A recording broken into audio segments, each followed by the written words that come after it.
జై జయ శంకర హర హర శంకర. శృంగేరిలోకి ఇదే మీరు మొదటిసారి వస్తున్నట్లయితే ఈ వీడియో మీకు చాలా ఉపయోగపడుతుంది.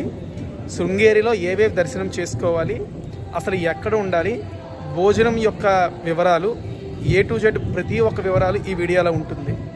ఈ వీడియోలోకి వెళ్ళేట ముందే ఇంతవరకు మన ఛానల్ని మీరు సబ్స్క్రైబ్ చేయకపోతే సబ్స్క్రైబ్ చేయండి, ఒక లైక్ కొట్టండి. ఇక వీడియోలోకి వెళ్ళిపోదాం ఆలస్యం చేయకుండా.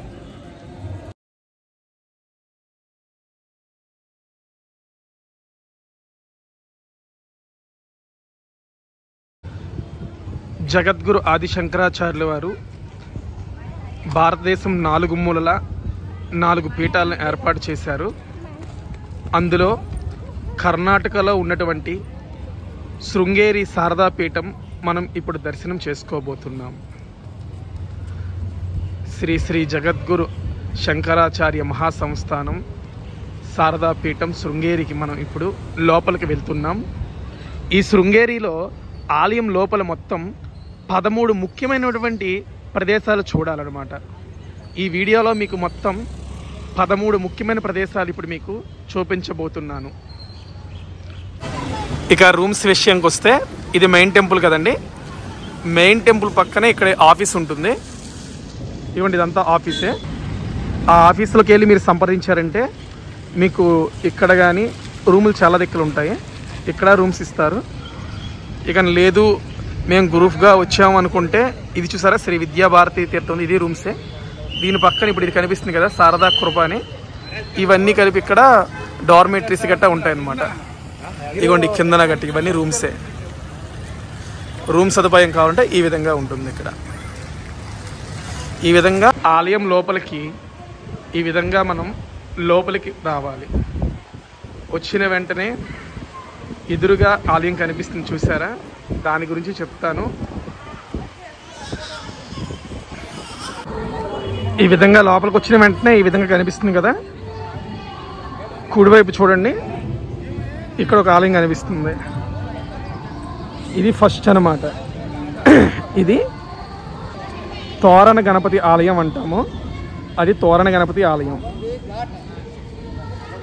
అక్కడ దగ్గరలోకి వెళ్దాం పదండి. ఇది చూసాం కదా తోరణ గణపతి ఆలయం. ఆ పక్కనే శంకరాచార్యుల వారి యొక్క ఆలయం ఉంటుంది చూడండి. ఇప్పుడు ఇది చూస్తున్నాం కదా, ఇది శంకరాచార్యుల వారి యొక్క ఆలయం. అంటే ఇప్పుడు 2 చెప్పాను, 13 పాయింట్లు 2 అనమాట. ఒకటి తోరణ గణపతి, 2 శంకరాచార్యుల వారిది. ఈ పక్కనే చూసారు ఎదురుగా కనిపిస్తుంది. ఇది ఆ 13లో ఒకటి కాదు, కానీ నార్మల్గా చెప్తున్నాను. ఇదేమిటంటే భోజనం యొక్క ఇది దాన్ని ఏమంటారండి, మన అన్నప్రసాదం ఇచ్చే ప్రదేశం అనమాట. మనకి ప్రతిరోజు మధ్యాహ్నం 12:15 నుంచి 2:30 వరకు, సాయంత్రం 7:15 నుంచి 8:30 వరకు ఇక్కడ వచ్చిన యాత్రికులకి భక్తులకి భోజన సదుపాయం కల్పిస్తుంటారు. ఇక మీరు శృంగేరి వచ్చినప్పుడు ఎప్పుడైనా ఏమైనా స్వామివారి యొక్క సంబంధించిన పుస్తకాలు కానీ ఏమైనా కొనాలనుకుంటే ఇక్కడ మీకు లభ్యం అవుతున్నాయి. మళ్ళీ ఈ విధంగా అలా ముందుకు వెళ్దాం పదండి, మిగిలిన చూపిస్తాను.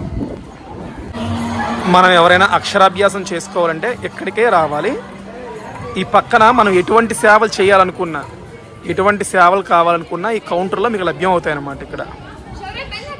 ఓకేనా, ఇది 3వ పాయింట్. ఇది ఇక 4వ పాయింట్ జగన్మాత అయినటువంటి శారదా అమ్మవారి యొక్క ఆలయం. ఇది శారదా అమ్మవారి యొక్క ఆలయం మీరు చూస్తున్నారు చూడండి.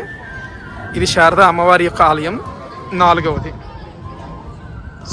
అమ్మవారి ఆలయానికి ఒకవైపున క్షేత్రపాలకుడు ఉంటారు, మరొక వైపు కోదండ స్వామి ఉంటారు. అంటే అమ్మవారి ఆలయం 4, క్షేత్రపాలకుడు 5, యువతల పక్క శ్రీరాముల వారు 6. ఆ విధంగా వేసుకోండి. ఓకేనా, ఇదిగోండి ఇదే క్షేత్రపాలకుని యొక్క ఆలయము. ఇటువైపు చూస్తే కోదండ రాముల వారి యొక్క ఆలయం, మధ్యలో అమ్మవారి ఆలయం. ఇక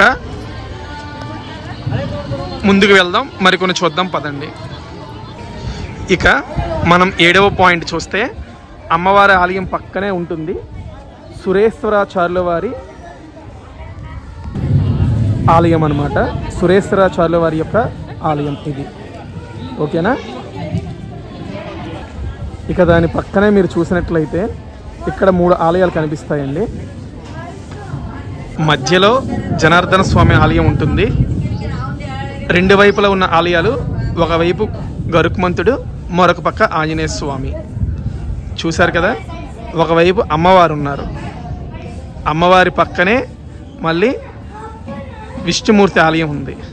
ఆ పక్కనే శివాలయం ఉంది. ఇప్పుడు మీకు ఇది కనిపిస్తుంది కదండి, అమ్మవారి ఆలయం పక్కనే. ఇది ఏమిటంటే వాగేశ్వరీదేవి మరియు శ్రీ విద్యారణ్య స్వామి వారి యొక్క సమాధి అనమాట. అమ్మవారిది, సారీ, విద్యారణ్యుల వారి యొక్క సమాధిది. అమ్మవారి కూడా ఇక్కడే ఉంటారు, ఆలయం ఉంటుంది.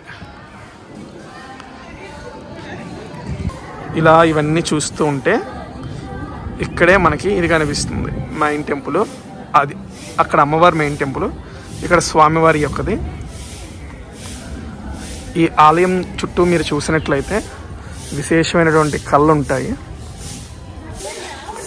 చూసారు కదా, 10 అవతారాలు ఉంటాయి. చంద్రలోకంలో అమ్మవారు ఉన్నట్లుంటుంది, సూర్యలోకంలో గాయత్రీదేవి ఉన్నట్లుంటుంది. అద్భుతంగా మీకు కనిపిస్తుంటుంది. లోపల విద్యాశంకర్ స్వరూపంతో ఇక్కడ స్వామివారి దర్శనం ఇస్తూ ఉంటారు. స్వామివారి పక్కనే ఒక పక్క దుర్గాదేవి, మరొక వైపు విద్యా గణపతి దర్శనమిస్తూ ఉంటారు.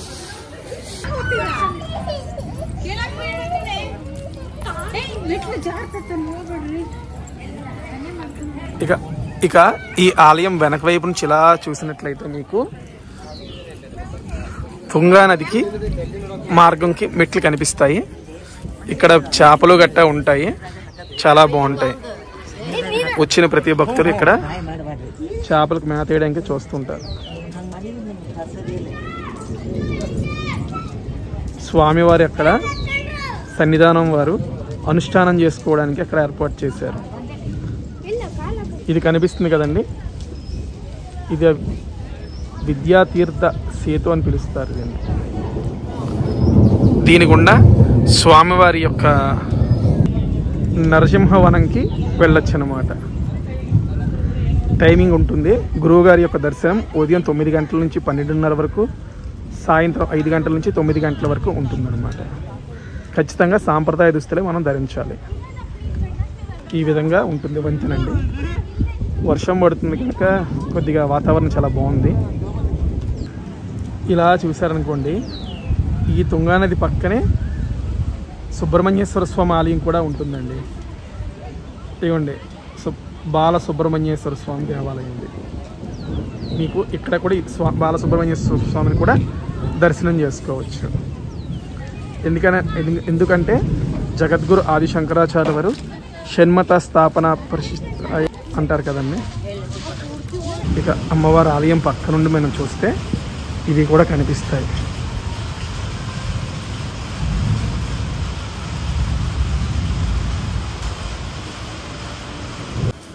ఇక ఈ 3 చూశారు కదండి, ఇవి అత్యంత శక్తివంతమైనవండి. జగద్గురు శ్రీ నృసింహ భారతి మహాస్వామి వారిది మధ్యలో ఉన్నది.